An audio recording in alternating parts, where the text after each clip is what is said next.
ಒಮ್ಮೆ ಮೃಕಂಡಮುನಿ ಮತ್ತು ಅವರ ಪತ್ನಿ ಮರುದ್ವತಿ ದಂಪತಿಗಳಿಗೆ ಮಕ್ಕಳಿರಲಿಲ್ಲ.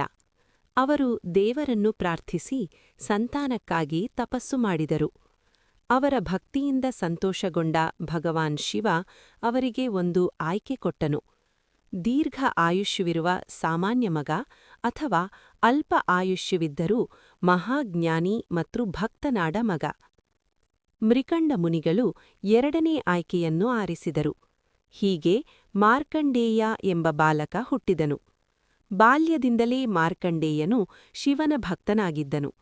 ದಿನವೂ ಶಿವಲಿಂಗವನ್ನು ಪೂಜಿಸಿ ಭಕ್ತಿಯಿಂದ ಕಾಲ ಕಳೆಯುತ್ತಿದ್ದನು.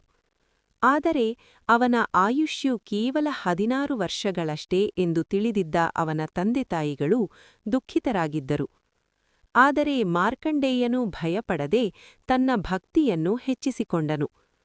ಅವನ 16ನೇ ಹುಟ್ಟುಹಬ್ಬದ ದಿನ ಮರಣದೇವರಾದ ಯಮಧರ್ಮರಾಜ ಅವನ ಪ್ರಾಣವನ್ನು ತೆಗೆದುಕೊಳ್ಳಲು ಬಂದನು. ಆಗ ಮಾರ್ಕಂಡೇಯನು ಶಿವಲಿಂಗವನ್ನು ಅಪ್ಪಿಕೊಂಡು ಓಂ ನಮಃ ಶಿವಾಯ ಎಂದು ಭಕ್ತಿಯಿಂದ ಜಪಿಸುತ್ತಿದ್ದನು.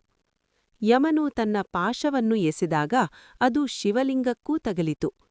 ಇದರಿಂದ ಕೋಪಗೊಂಡ ಶಿವನು ಲಿಂಗದಿಂದ ಹೊರಬಂದು ಯಮನನ್ನು ತಡೆಯುವನು.